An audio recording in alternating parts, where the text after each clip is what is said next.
ಇನ್ನು ಪೊಲೀಸರು ರೇಣುಕಾಸ್ವಾಮಿ ಹತ್ಯೆ ಪ್ರಕರಣವನ್ನು ಇಂಚಿಂಚು ಜಾಲಾಡ್ತಾ ಇದ್ದಾರೆ. ಸಣ್ಣ ಸುಳಿವು ಸಿಕ್ಕಿದ್ರು ಕೂಡ ಅದೇ ವಿಚಾರದಲ್ಲಿ ಆಳವಾದಂತಹ ತನಿಖೆಯನ್ನು ಕೂಡ ನಡೆಸ್ತಾ ಇದ್ದಾರೆ. ತನಿಖೆಯ ಚಕ್ರವ್ಯೂಹದಲ್ಲಿ ಸಿಲುಕಿ ದರ್ಶನ್ ಕೂಡ ಬಿಲಬಿಲ ಒದ್ದಾಡುವಂತಾಗಿದೆ. ಈ ಮಧ್ಯೆ ತನಿಖೆಯ ವೇಳೆ ಮತ್ತಷ್ಟು ಅಚ್ಚರಿಯ ವಿಚಾರಗಳು ಕೂಡ ಒಂದೊಂದಾಗಿ ಬಯಲಾಗ್ತಾ ಇದೆ.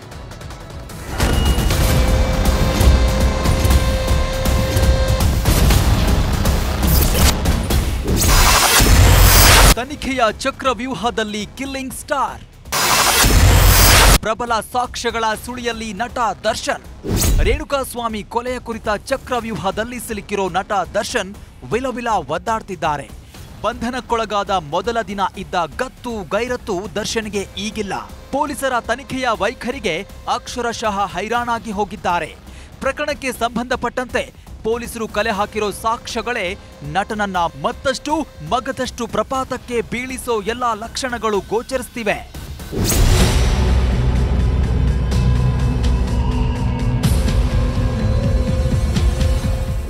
ಇನ್ನು ಪೊಲೀಸರಿಗೆ ಸಿಕ್ಕಿರೋ ಆ ಸಾಕ್ಷಿಗಳು ಯಾವ್ಯಾವು ಅನ್ನೋದನ್ನ ನೋಡೋದಾದ್ರೆ,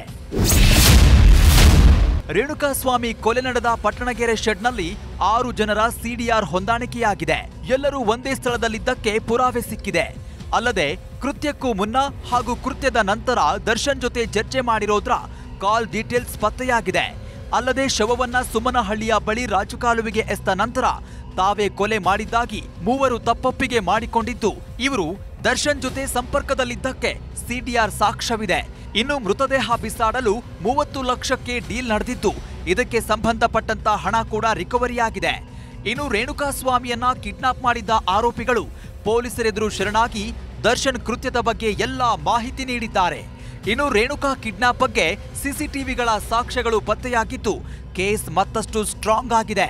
ಅಲ್ಲದೆ ಕಿಡ್ನಾಪ್ ಮತ್ತು ಕೊಲೆ ಬಗ್ಗೆ ದರ್ಶನ್ ಸಂಘದ ಅಧ್ಯಕ್ಷ ರಾಘವೇಂದ್ರ ಸ್ಟೇಟ್ಮೆಂಟ್, ಪಟ್ಟಣಗೆರೆ ಶೆಡ್ನಲ್ಲಿ ಸಿಕ್ಕಿರೋ ಸಾಂದರ್ಭಿಕ ಸಾಕ್ಷ್ಯಗಳಾದ ರಕ್ತದ ಕಲೆ, ತಲೆ ಕೂದಲು, ಆರೋಪಿಗಳ ಫಿಂಗರ್ ಪ್ರಿಂಟ್, ಫುಟ್ ಪ್ರಿಂಟ್ ಮತ್ತು ರೇಣುಕಾಸ್ವಾಮಿ ಶವ ಸಾಗಾಟದ ಸ್ಕಾರ್ಪಿಯೋ ಕಾರು ಪ್ರಮುಖ ಸಾಕ್ಷ್ಯವಾಗಲಿದೆ.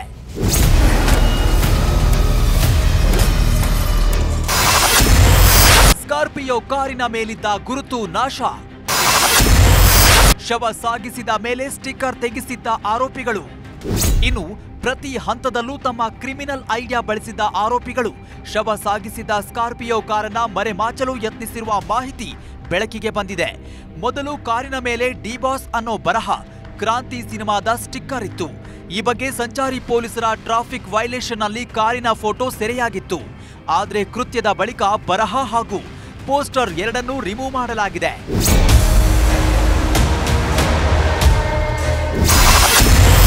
ಶರಣಾಗುವ ಮುನ್ನ ಆರೋಪಿಗಳ ಹೈಡ್ರಾಮಾ, ರಾತ್ರಿ ಓಕೆ ಅಂದು ಬೆಳಗ್ಗೆ ಯೂಟರ್ನ್. ರೇಣುಕಾಸ್ವಾಮಿ ಕೊಲೆ ಹಾಗೂ ಕೊಲೆ ಬಳಿಕ ಹಲವು ಹೈಡ್ರಾಮಾಗಳು ನಡೆದಿರುವ ಬಗ್ಗೆ ತನಿಖೆಯಲ್ಲಿ ಗೊತ್ತಾಗಿದೆ.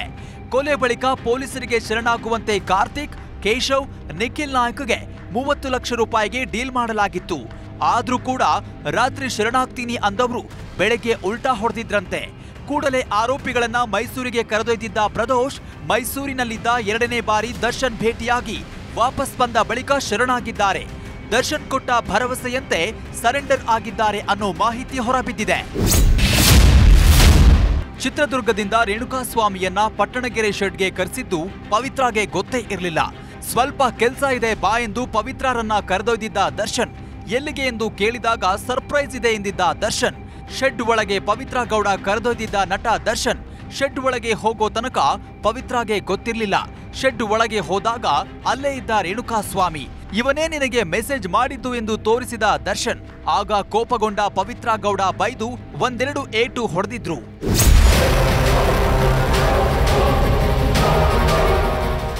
ಈ ಎಲ್ಲದರ ಮಧ್ಯೆ ಆರೋಪಿ ಪವನ್ನನ್ನ ಬನಶಂಕರಿ 6ನೇ ಹಂತದಲ್ಲಿರುವ ಮನೆಗೆ ಕರೆದೊಯ್ದು ಪೊಲೀಸರು ಸ್ಥಳ ಮಹಜರು ಮಾಡಿದ್ರು. ಈ ವೇಳೆ ಮನೆಯಲ್ಲಿ 5 ಲಕ್ಷ ಹಣ ಪತ್ತೆಯಾಗಿದೆ.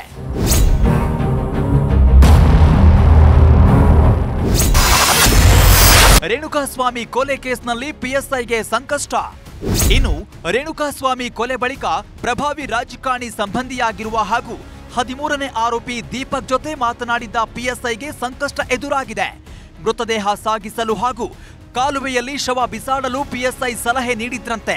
ಈ ಬಗ್ಗೆ ದೀಪಕ್ ಜೊತೆ ಪಿಎಸ್ಐ ಮಾತನಾಡಿರೋದಕ್ಕೆ ಸಿಡಿಆರ್ನಲ್ಲಿ ಸಾಕ್ಷ್ಯವಿದ್ದು ಈಗ ಸಂಕಷ್ಟಕ್ಕೆ ಸಿಲುಕಿದ್ದಾರೆ. Bureau report, news 18. ಕನ್ನಡಿಗರ ಮೆಚ್ಚಿನ ನಿಮ್ಮ ನ್ಯೂಸ್ 18 ಕನ್ನಡ ಈಗ ವಾಟ್ಸ್ಆಪ್ನಲ್ಲಿಯೂ ಲಭ್ಯ. ಕರ್ನಾಟಕ ಮತ್ತು ದೇಶ ವಿದೇಶದ 360 ಡಿಗ್ರಿ ಸುದ್ದಿ ವಿವರವನ್ನ ನೀವು ನಿಮ್ಮ ಕೈ ಬೆರಳುಗಳಲ್ಲಿಯೇ ಪಡೆಯೋದಿಕ್ಕೆ ಈ QR ಕೋಡ್ ಅನ್ನು ಸ್ಕ್ಯಾನ್ ಮಾಡಿ. ನಮ್ಮ ಚಾನೆಲ್ ಅನ್ನು ಫಾಲೋ ಮಾಡಿ, ನೋಟಿಫಿಕೇಶನ್ ಆನ್ ಮಾಡಿ.